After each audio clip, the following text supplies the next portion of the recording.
Pinoy sa isang bihirang pahayag tungkol sa kanilang matagal ng karibal sa politika. Sinabi ni Pangulong Ferdinand Marcos Jr.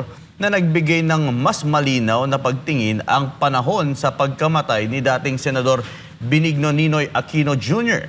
Umiwas si Marcos Jr. na direktang magkomento sa pagkatao ni Aquino at tumuon na lamang sa kahalagahan ng paggunita ng Ninoy Aquino Day.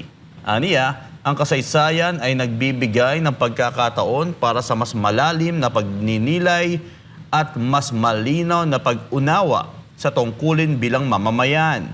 Si Aquino ay pangunahing kritiko ng diktadorya ni Ferdinand Marcos Sr. at binaril bago pa man nakabalik sa Pilipinas mula sa US.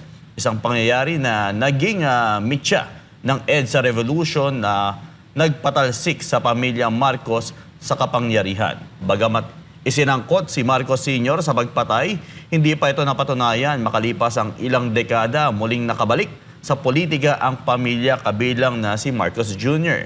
bilang Pangulo at Senador Amy Marcos bilang mambabatas.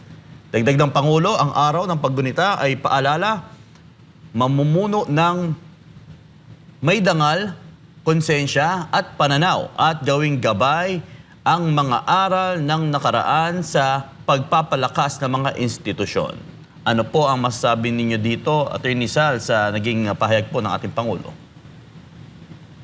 Kung ako tatanungin mo, dapat imbestigahan nila yung tunay na partisipasyon ng nasirang Benigno Aquino Jr.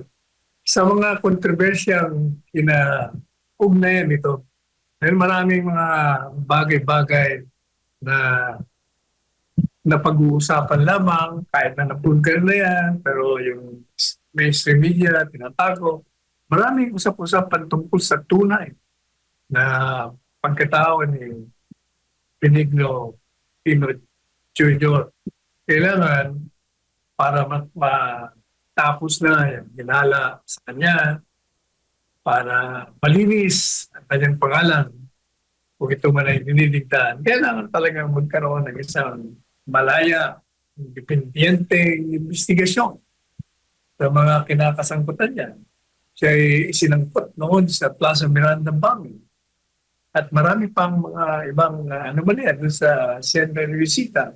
Kung ano-anong mga anomalya, kailangan niya malinis ang pangalan niya kung ito man ay nasisiraan.